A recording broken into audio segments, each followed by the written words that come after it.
key muscles of so the neck, just the first few. Spinal cord and its nerves, what are called dermatomes and myotomes. This is a really hard concept for some people to get. So we're going to keep going over and over and over. Okay? But you'll understand why it's important. I don't know whose watch that is, but stop fighting with my pointer. Okay. Introduction to the thorax, and then thorax and ribs. And roughly these are the pages. I'm sure if you look at the lecture slides when they're posted, you can find the pertinent literature. And sometimes there's a whole section on the blood supply of the spinal cord, which I never talked about. So obviously all that stuff isn't going to be testable. So hopefully by now, you realize the treadmill is going, and it's going full bore, and there's a lot of material to cover. Right? So those days, Tuesday and Thursday, let's say you don't have a lab, you don't have a lecture with Tim, you don't have to see Tim, thank God I don't have to be anywhere near Tim. I still recommend you spend time on anatomy, even if it's a day off of learning something new and going back and trying to remember something old.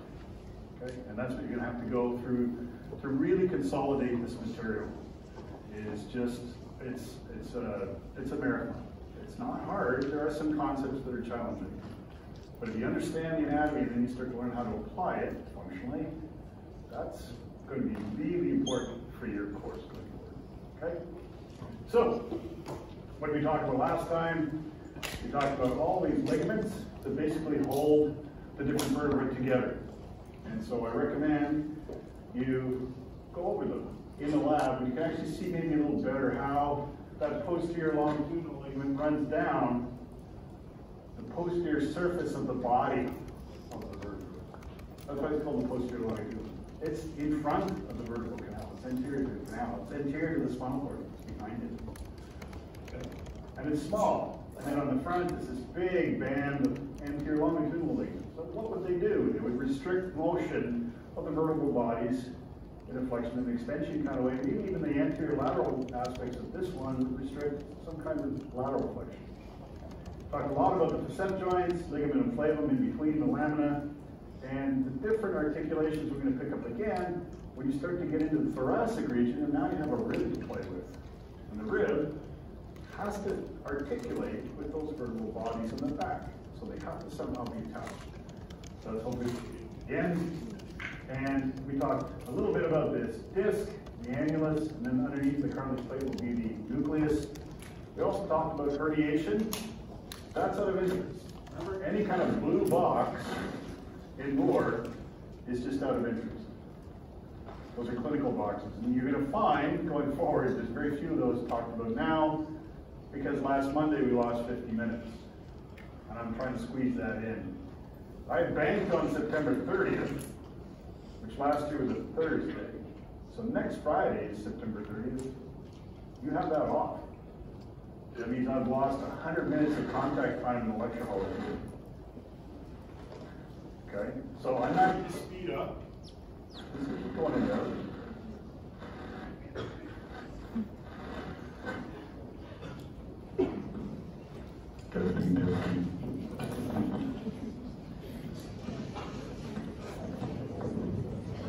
Better? You still hear me at the back? Okay. So I'm not going to try and speed up so that the Friday before your midterm, we've covered you right down to your fingernails. I'm not going to get through all the upper limb before your midterm. But you are going to be responsible for that Friday, whatever content I can get to, or whatever, for the midterm on the following Monday. So it's just the content up until the Friday 14th, 15th, something like that. Whatever that Friday lecture here is, my last gasping breath at the front is fair game for content for your midterm exam. We won't be able to get in the whole hand. There's just too much to cover, and I refuse to give that up. After the midterm, we'll finish off the upper limb and just keep going. Okay? So, two neck muscles that you should know. One, a funny one, platysma. So it's right across the lower part of the mandible, all the way across your jaw. And as it comes down, it inserts into the skin and fascia over the thorax. It doesn't have a bony attachment distally. Its proximal one is into the mandible, into the skin of your face. It's paper thin, And if you're a frilly lizard, it's quite powerful because it does this. Okay, this frowning facial expression, that's platysmus. So based on its line of pull, it actually can help with neck flexion very weakly and can help to depress the jaw. Because it's a facial muscle, it's the only one we ever talk about, but it does have purchase on the head and neck. It's supplied by the facial nerve, which is cranial nerve 7. You just have to know facial nerve. Okay. So because it's paper thin, it's not very strong, but it will help to flex your head.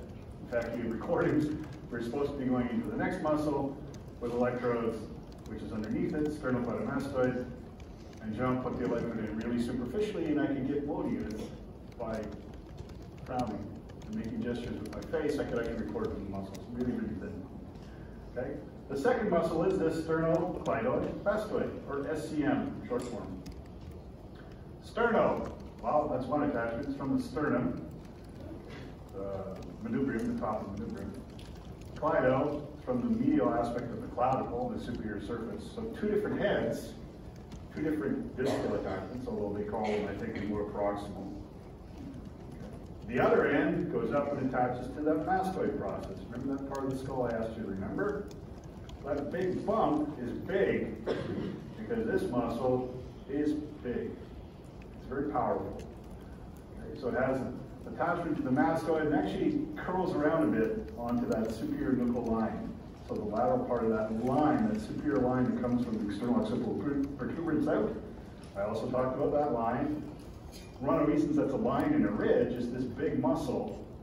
The lateral part of that line in the mastoid process comes down and inserts the manubrium and the clavicle. It's running from here, back of the head to here. What can it do? So unilateral activation, the whole thing about understanding what a muscle can do contraction-wise, and to do this concentrically, meaning when the muscle is allowed to shorten, they take the 2 points of attachment. How do I bring them together? That's how a muscle will move things. Shorten the distance. So to shorten the distance, what you do is you would laterally flex, if it's the right sternocleidomastoid that's contracting. And what else would you do? You'd rotate. So as if you're looking up. This will shorten that muscle. If the moving part is the head, it's going to go. Okay? So it's a bit of lateral flexion, and it will help with rotation, and it will actually cause the chin to come up. So neck extension. So complex muscle. It gets even worse when you activate it bilaterally. Now it depends. Again, think of it. It's coming from the back of the skull, and it's going to the front of the rib cage. So it's going right through that line that's the cervical spine. If you're lying down, you're supine, and you start to do a sit-up or a curl, as soon as the mastoid gets over top of the C-spine, now the only thing this bilateral activation can do is completely further flex the neck. All the cervical spine will be flexed. So when you're doing those crunches and you're turning your head, trying to bring your head to your chest, as soon as the mastoid crosses the center of the cervical spine, that now all sternocleidomastoid bilateral can do is flex the neck. Okay? But if you're standing upright in the anatomical position and you brace the lower C-spine, so you splint it, and you activate sternocleidomastoid, you'll get extension on the top part of the C-spine because it's behind the center of rotation. So when you're just sitting here doing quick looking up, the rest of the C-spine stays neutral. Just those top few might be going into extension, including skull on C1, right? This little rocking thing to the atlanto-occipital joint. So that sternocleidomastoid will help you quickly look up. Okay? Extend the top part of the neck. But if you think about it, the lower spine is behind SCM. So in fact, if you bilaterally activate and let the whole spine go, you get extension on the top part of the spine and flexion on the lower part of the spine. So lower C-spine comes forward, upper C-spine goes into extension. So this, throwing your head forward, protruding your head on trunk, bilateral activation of sternocleidomastoid. That's how, if there's something here you want to push hard against it, that's SCM. That's exactly how you do to test that muscle. So push their forehead into your hand as far as they can. That's what it wants to do. It wants to take your melon and throw it forward. Okay? So it's a complex muscle, and I spent a lot of time on that because in the lab is where you're going to start thinking functionally. Okay? The line goes from there to there. What can it do? Well, this part here, do that. Okay? And this part in front is going to want to pull these guys forward.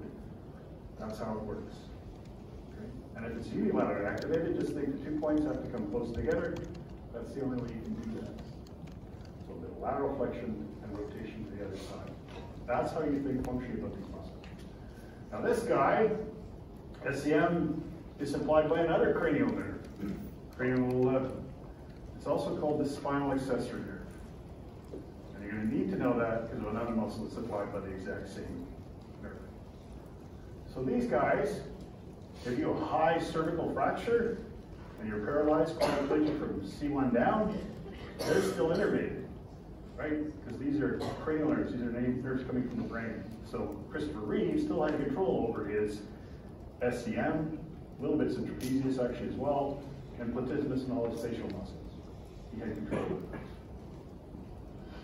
Okay, so again we have a nice figure from Hollingshead. Going over temporalis, you know, masseter, you know. Some of these you don't know and you don't need to know. You didn't know the hyoid bones. All these other oids, I don't ever ask you, I don't ever tell you about. Just so you know, they are muscles that attach to the hyoid bone, and they're heavily involved in swallowing, to a certain extent even talking, and to some extent breathing. And because they're all in the front, they're all weak, depressors of the jaw or flexors of the neck. But you don't need to know any of the hyoid bones or muscles. There's 8 of them. In the text you might hear the word strap muscle. That's what these guys are. You don't know. You don't need to know their attachments, origin, insertion, or even function. But just so you know, the hyoid bone has a lot of attachments. What you do want to know is, again, a nice view of sternocleidomastoid coming down, its 2 little heads where they attach. Trapezius, a massive back muscle we're going to come back to, head and neck and back, because it plays a critical role in controlling the scapula. And the scapula controls the upper lip. And trapezius, take some time to get to know the 3 parts of it and your attachments. We're going to come back over this again in the next coming weeks. Has the exact same nerve supply as sternocleidomastoid, the 11th cranial nerve or spinal accessory nerve. That's the motor supply for these 2 muscles. So they're cranial. That means if you do have a high cervical fracture and you have loss of all motor function below the C1, you still have use of these muscles. 3 of them that you'll read about, but I don't care if you know their attachments, their insertions, their nerve supply, but they do fill in the side of the neck, meaning there'll be lateral flexors to that side, are the scalene muscles. And you'll probably read about them somewhere. There's an anterior, middle, and posterior. Again, I just point them out. I will never ask you a question about them, but you might stumble upon them as you start to get into head and neck and go, well, what the hell are the scalene? Oh yeah, that was the 3 muscles Tim said, don't worry about it. Right. So, you know the vertebral column now. You know there's this wonderful canal, the vertebral canal, which is formed by linking all these vertebrae together, and so their vertebral foramen now form a tube, if you wish. And these vertebrae are all stacked on top of each other with discs in between them. So you've got a conduit, and that conduit is to protect the spinal cord. And the spinal cord is the other half of the central nervous system that attaches to the brain. So the brain does all these wonderful functions you can learn about in other courses, including my 313 course. Or if you really want to know what the spinal cord does, that's also 313. It's the continuation of all the neurons from your brain going down and going out to the body. So what you're interested in is all the motor nerves that go to these different muscles. And they are basically housed within the spinal cord. They're protected by the spinal cord, by that bony column. So that's part of what that column does. It helps protect your spinal cord. It also then affords movement. right? It gives the ribs somewhere to attach. Now you have a thorax. What does the thorax do? As you'll see, protects your heart, your lung, and everything else. So that's one of the main functions of the skeleton. It's not just actuation, like it is for the upper limb, but protection. It's also mineral storage, massive storage for minerals in your body. It's also where you create blood. Right? So a lot of the hematopoietic cells are in the marrow, in the core of some of these bones. That's where you produce blood, red blood cells and white blood cells. So it's important. But the extension of the brain that comes down in that vertebral column is called the spinal cord. It can be broken into regions that make sense. Okay? The blue region is the cervical region. The red region would be the thoracic region. The little green region would be the lumbar region. The tiny blue region, sacrum, and there's a little tip of a region. I don't think that's even colored, because I can't see one. It would be the coccygeal region. And that's all within the vertebral canal. Okay? You have, in these different levels, segments. Literally the spinal cord, although it's continuous, you can think of it as in chunks. So there will be a region of the spinal cord that you can call C6 or C7. So you'll hear me talk about C6, C7, C8 as a spinal cord level. That's not the vertebral level. That's the spinal cord level.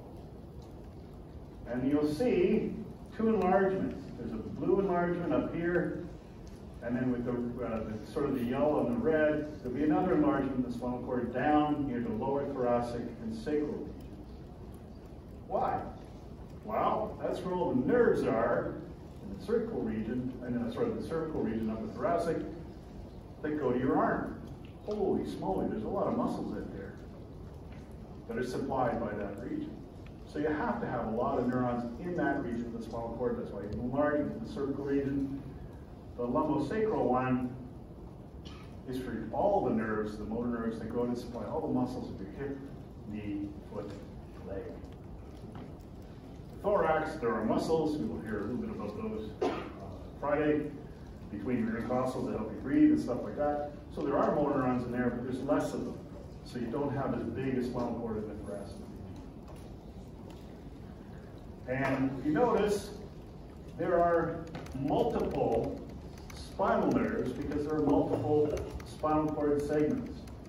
And the only real tricky part is that instead of there being the equivalent of 7 cervical ones, there's actually 8 cervical spinal cord segments. There's 12 thoracic, 5 lumbar, roughly 5 sacral, and only 1 coccyx. So you have 31 spinal cord segments.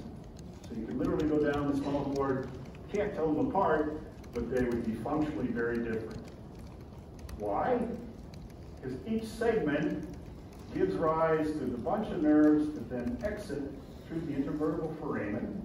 Remember, when you stack vertebrae on top of each other, you have a notch on the one above and a notch on the one below, and when you put them together, there's a hole.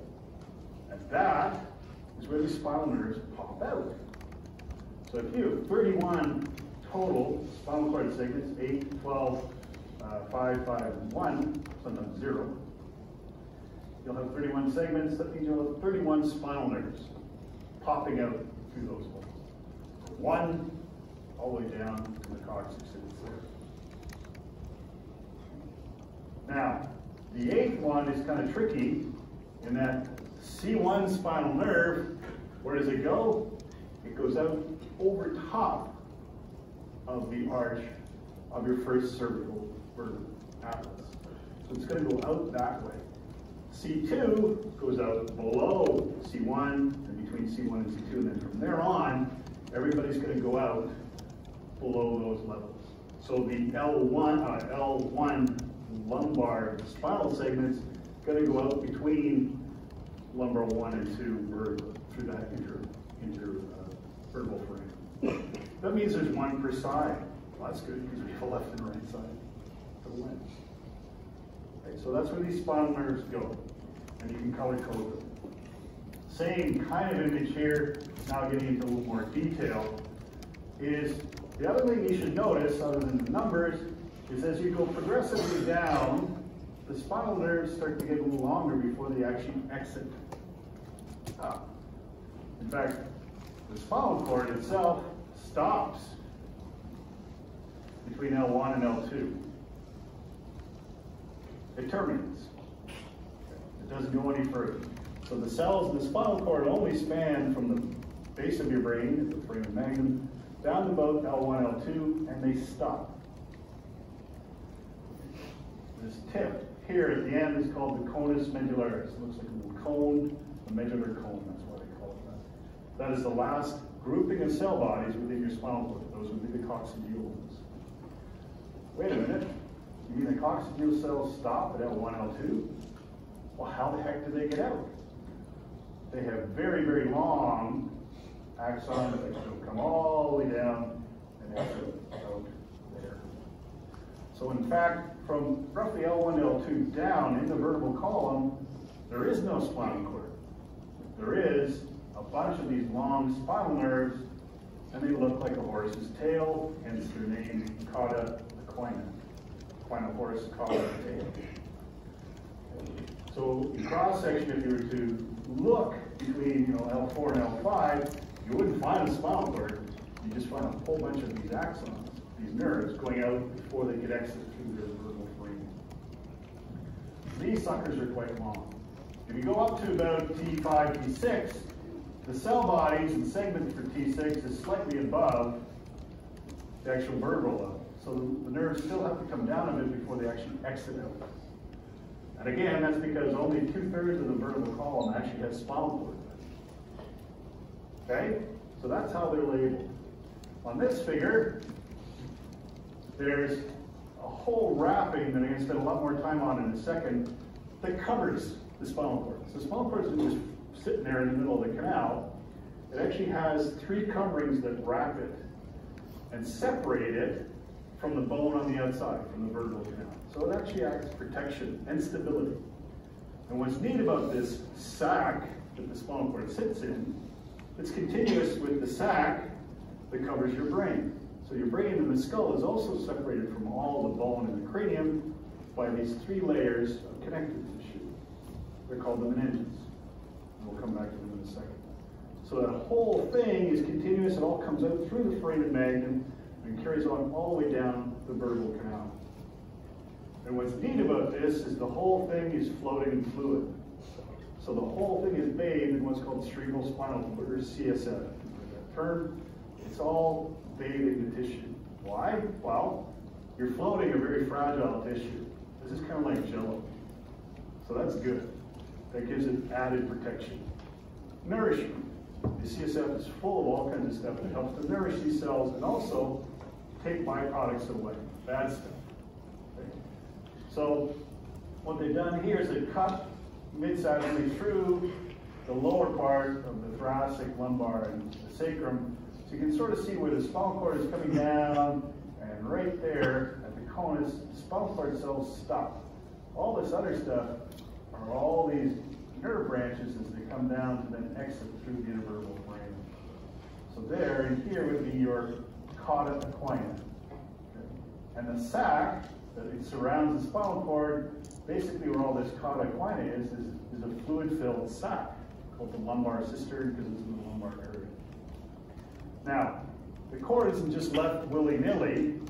What happens is there's a connective tissue right around the spinal cord, and it stops right at the conus, but then it runs down and it attaches to the inside of the sac down here. So you'll find the filum terminale internus. That small connective tissue thing, think of it as a guy rope. It's basically grabbing the end of the spinal cord, running down, and it's anchoring it to the base of the sac that the whole thing is floating in. So it's an anchor point.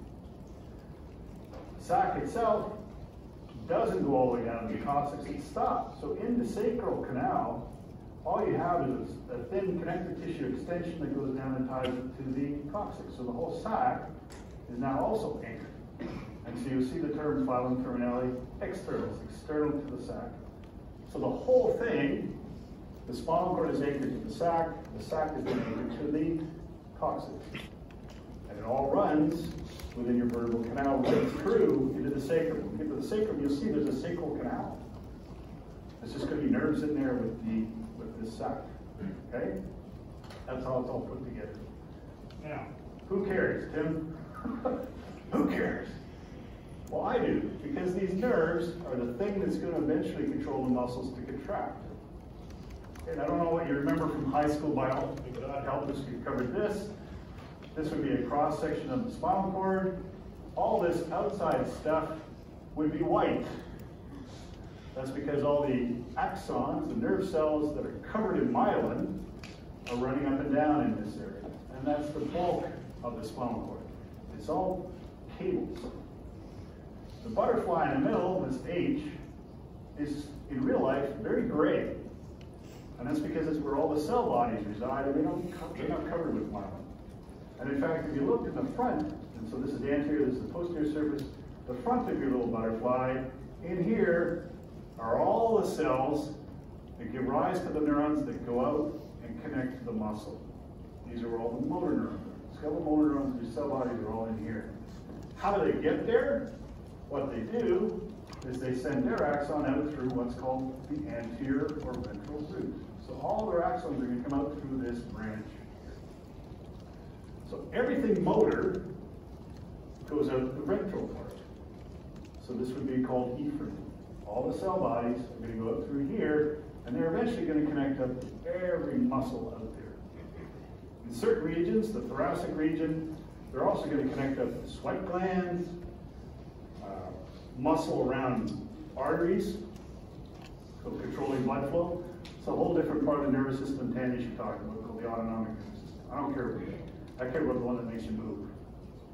So the motor neurons that come out here go off, and they eventually end up innervating muscle. On the back part of this H are a whole bunch of other cell bodies, or a whole bunch of other neurons, but their cell bodies are outside in this thing, this posterior root ganglion. Oh, wait a minute. What are they? They're all the sensory information. Skin, joint, muscles, receptors of all kinds. Pain receptors, pressure receptors, you name it. Their axons all come in, their cell bodies are here, and they come in through the posterior root. So Bell Magendie, Charles Bell, and again Magendie, Italian anatomist, were the first to realize anything sensory came in the back part of the spinal cord, anything motor went out the front. Classic law. And that's how this sort of works. Great. Again, you'll see in a bit about the sensory. I don't really care that much about the sensory, although I do need you to know some sensory stuff. It's the motor. How did the motor get out? Well, they come out these anterior dorsal roots, and they join up to form the spinal nerve. And so right about there, where they become the spinal nerve, is where the intervertebral foramen would be for this particular level. Let's say this is a thoracic level, T6. So all the motor neurons in here are going to be coming from the T6 area, and all the sensory fibers are going to come in, and they're going to innervate this level of the spinal cord at the T6 area. And they all have this common nerve called the spinal nerve for T6. There's going to be 31 of those per side, right? For each intervertebral foramen, they're going to pop these spinal nerves. Now, the last thing you need to know, and I'll show you it again and again, king of redundancy, is there's a big component of this nerve that carries on called the anterior ramus. Don't confuse ramus with root. Ramus is the outside. The biggest one is the anterior one. There's a tiny little twig that goes posteriorly called the posterior one. All this other stuff is tied to the autonomic nervous system you don't need to know.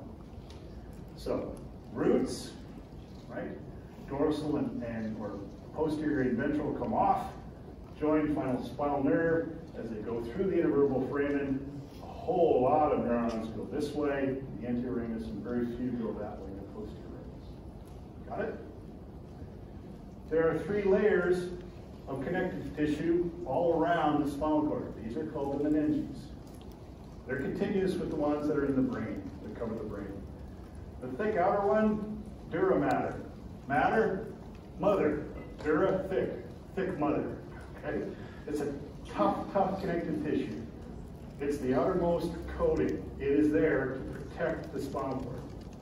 It is actually very, very thick and sturdy. Next to it, paper thin, kind of cottony in nature. It's called the arachnoid matter. and it's right up against it. There is no subdural space. It's kind of pushed right up against it. There's a potential space, but not a real space. And it has all these little lines. So if you were to look in the spinal cord and it's filled with fluid, you'd see what are called trabeculae. There are all these little lines of connective tissue floating around, basically tying this part to the spinal cord, tying it weakly. In a cadaver, when you drain the fluid out, what you find in here is you find the spinal cord, and you find what looks like cotton batting all over the place. And that's what's left of these bands of arachnoid matter. Arachnoid spider. Why? Spider webs. That's what it looks like. It looks like a spider web. And it's going to basically help anchor the dura and arachnoid to the coating around the spinal cord. And right on the spinal cord is the last layer, pia matter. It's very thin. It's usually only about a cell or two thick. And it's going to wrap right around the spinal cord. Another image, same thing. Well, what I want to point out is before, when we were looking down, it looked like these roots were just one big thing that then eventually became a peripheral nerve. In fact, if this whole area is one segment of spinal cord, let's say again it's the thoracic region, okay? You can see all these little filaments off here. Each one of these are going to be carrying tons and tons, as a posterior aspect, tons and tons of axons into the spinal cord that are sensory in nature. On the front, all these ones are going to carry out motor axons that are eventually going to innervate muscle. So they're actually not a root as much as they are a rootlet. And it spans that whole segment. So now you can start saying, okay, if I open this thing up, I could say that whole chunk from these rootlets to those rootlets, that's one spinal cord signal. And that's how you can tell them apart. Because all of a sudden, if we open this up, you see another rootlet here, and it's going to come together with rootlets, and it's going to go out in the next one. So that's how on dissection you can go, okay, here's C1, C2, C3, C4. Because that segment of spinal cord is all going to converge into one spinal nerve that way. Isn't that neat? That's how they get out. That's how the neurons get out. Or that's how sensory information comes in to your spinal cord. It might be from skin in the hand, muscle receptors, jerk receptors in your thumb, whatever. They're going to eventually come in and go into a certain level of the spinal cord. Question? No? Just a scratch. Yeah. So are these ones the ones that already left the foramen? So are these the ones that already left the foramen of the spinal cord, or is it still? This would be where the intervertebral foramen would be. This whole thing is going to be buried in the vertebral column. And just as these roots, so posterior root and anterior root, are basically formed from rootlets, they all come together. As these two join up, remember this root ganglion is where the cell bodies for all the sensory fibers are. As they join up, it becomes pink to yellow. That's the transfer. That's the transfer point, is this whole thing starts to poke out through the intervertebral foramen. And then, it depends what level you're at, what do we call that? Now, if this is in the lumbar region, this nerve is going to go quite a distance before it actually gets out through the intervertebral foramen. It has to go quite a ways down in that caudate coin. Oh, sorry. Just want to point one other thing out. That matter, the pia matter, it's usually paper thin. It's basically glued right on top of the spinal cord. But now, how do you anchor the spinal cord in there? You just use these nerves. It's kind of crazy. There is that arachnoid stuff kind of filling the space. It is fluid filled. It's not going to move around a whole lot. But what you actually do have is on the medial sides of the spinal cord and projecting laterally and tying up to the dura and arachnoid are 22 of these denticulate ligaments. It's pia matter that's going to go off from the side of the spinal cord and anchor to the dura. And it happens in 22 different places along that spinal cord. Remember, you only have 2/3 of that column filled with spinal cord. You don't need a whole bunch of these. You only need about 22 of them to actually anchor the thing down. So these denticulate ligaments are actually really important. They are quite thick, quite solid. So they help reaching out, and they pierce the arachnoid and grab the dura. And now you've got this whole thing floating in fluid. You kind of tie it into the sac. You tie the sac down, and then you allow the spinal cord itself to reach out and anchor itself, tack itself to the side of the dura. So although it's sitting in fluid, it's not going to go a whole lot of places. Yep? Is that 22 per side or 22 per side. 20 to 22. Sometimes there are areas that just aren't there. What do I? Okay, another image, king of redundancy. This one's from your book. Here's your spinal cord in cross section, big, what's called anterior horn, tinier posterior horn. This is where all those cell bodies are going to reside on these motor neurons. So if you took 313, you'd be sick of them by now, because that's all I talked about in the first 4 classes, is where they go and how they work, and how the nervous system turns them on to make a contraction. So they all reside in here. They're going to come out as rootlets, come together, form a root, and off they go in a peripheral nerve. So what they've done is they've shown you the 3 layers. They kind of artificially create a space between the arachnoid and the dura mater. In life, there is no space. Why? Because the whole thing is fluid filled, and that CSF, that water, pushes the arachnoid up against the dura. It's not gluing it there, it's just pushing it against it. Now, you can get a bleed in here, because there are vessels in there, and if you get a lot of bleed, you get what's called a subdural hematoma, or bleed into that space.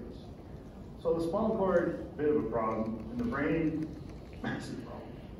Like slow bleeds are going to cause all kinds of pressure on the brain, and it's going to further. We'll learn about another course. Then what they've done is they've pulled the dura away to show you the arachnoid matter underneath.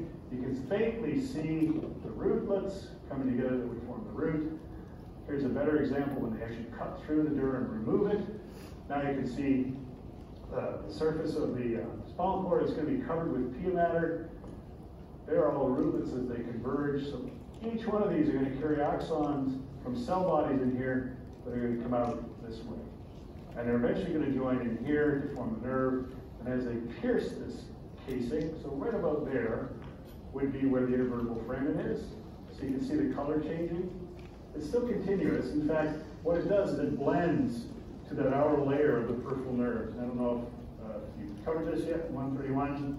There are 3 layerings in peripheral nerves. Okay? They're just extensions of these 3 layers when you get into the peripheral. They have a different name.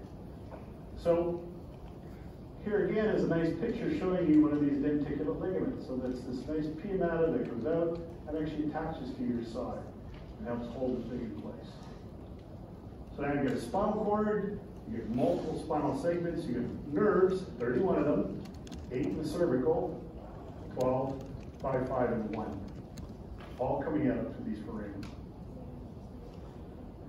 King of redundancy, another image from Moore. What they've done through here is they've cut it open so you can actually see sort of how the denticulate ligaments attach to different segments. And then you don't need more than 22 of them to help anchor the spinal cord down. Now, if you look at the angle of these rootlets, they're coming down quite a bit, right? If that's their spinal cord segment, it's taken a while before they've exited the vertebral canal. So probably mid to lower thoracic region cut. And you can see these denticulate ligaments, they refer to them as sawtooth. It literally looks like a saw. They come out, attach to the dura, and the next one will attach to the dura, and anchor it down. In cross section again, you can see the same stuff you've seen before. The potential space in here that's going to be fluid filled, the 3 layers of the dura, pia, and arachnoid matter. And then the final thing you see is outside of the dura is fat. So the last line of protection that we use for the spinal cord is within the vertebral canal is the spinal cord covered with all these coverings, anchored in different places, and it's filled with fluid, and it's surrounded by a layer of fat before you actually hit the bone of the vertebral arch and the vertebral body. So the whole thing is encased to be protected. It's a nice design.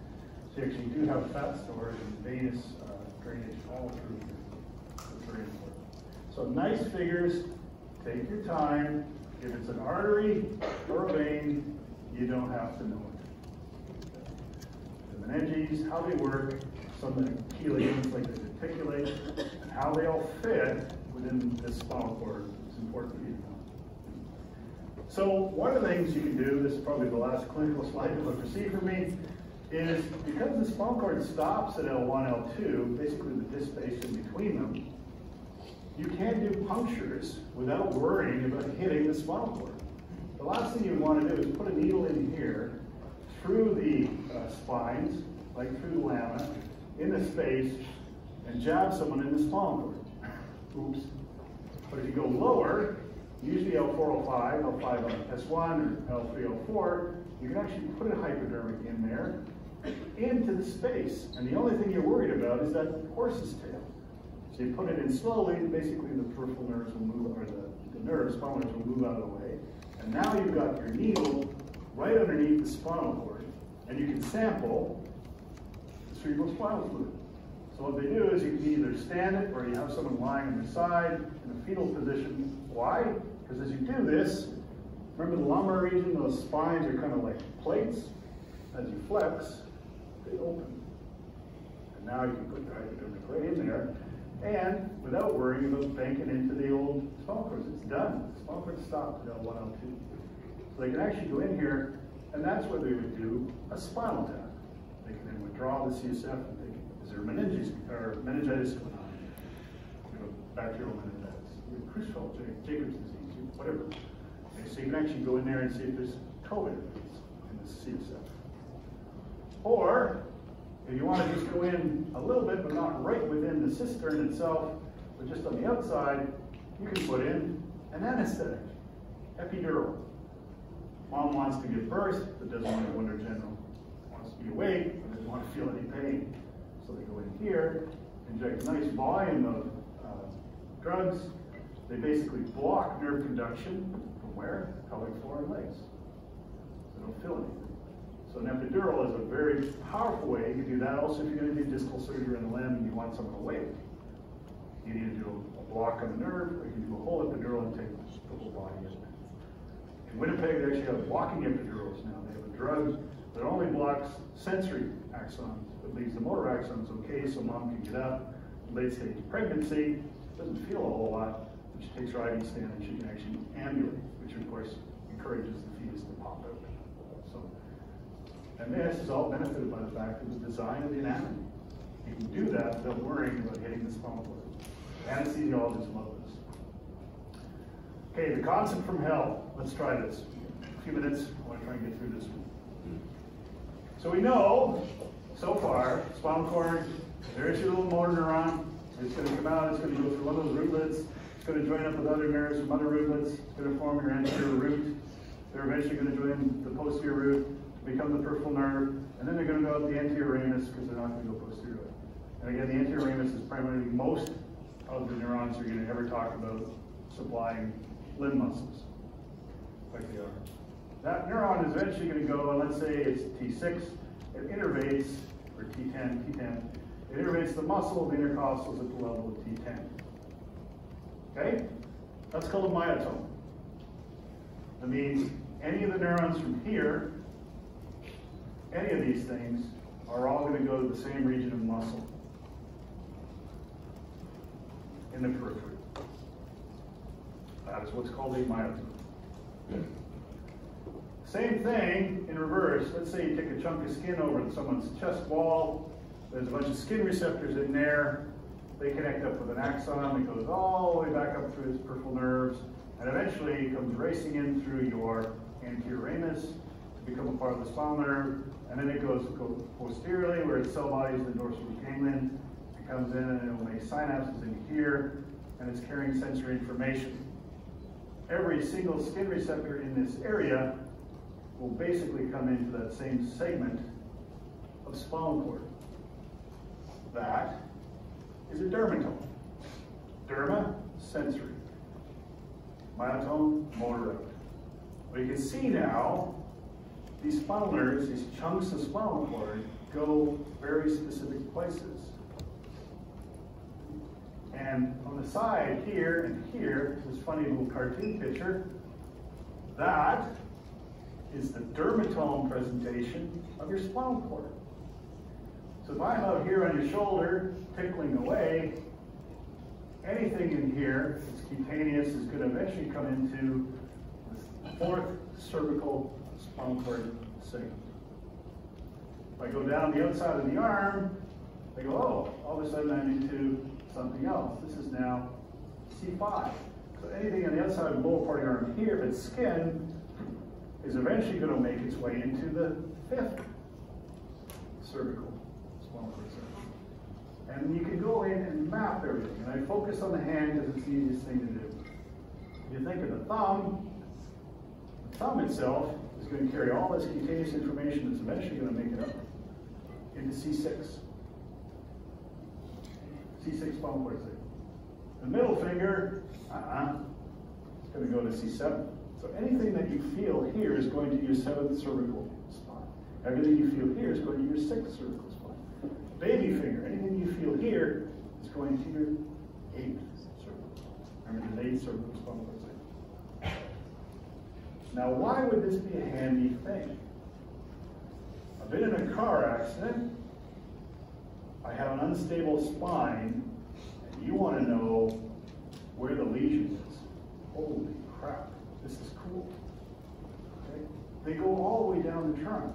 Rick Hansen, if you tickle Rick Hansen at T7, can't feel it. You go to T6, dull sensation. You go to T5, oh yeah, I can feel that. And everything else. So Rick is a paraplegic. He has full use of his arms, has full sensation in his arms, down his chest, and eventually doesn't feel it. Because those dermatomes don't get past the spinal cord region to the brain to perceive things. So this is incredibly important. The whole map carries on to the leg as well. So a neurologist or PT, whoever can go in and test you, see where, oh, you've got to wait around to T10, and now T10, you're kind of intact on this side, but on the other side of your body, you stopped feeling it at T6. Holy smokes, I've got a spinal cord injury that's different levels, depending on which side of the cord you're talking about. But now you can use that to test sensation. Cool. Dermatomes. Myotomes are the whole muscle presentation. We'll get back to that later. Yep. Yes. Yes. There'll be a bit of variation. Now remember I said Rick at one level had dull sensation. Below he wouldn't feel it. Dull sensation, real sensation. That's because they're not pure. They're not pure on the skin. It's not like there's this line you draw and every skin receptor below the line goes to one segment and everything goes above. There's a few blended ones. So there might be just above or just below the line that still goes into the spinal cord. Because real perception has light perception, dull. And then everything below it's gone. So there's a bit of overlap in these dermatomes. Even in the hand, there's a bit of an overlap. But if you go to the hand and you test my thumb, my middle finger, and my baby finger, you're actually testing 3 separate segments of my spinal cord to see if they're intact. That's the cool thing. Okay? So, let's see what's next. This is what we'll start next class. Thorax, ribs, spine, everything. Okay? Oh, and remember, if your lab is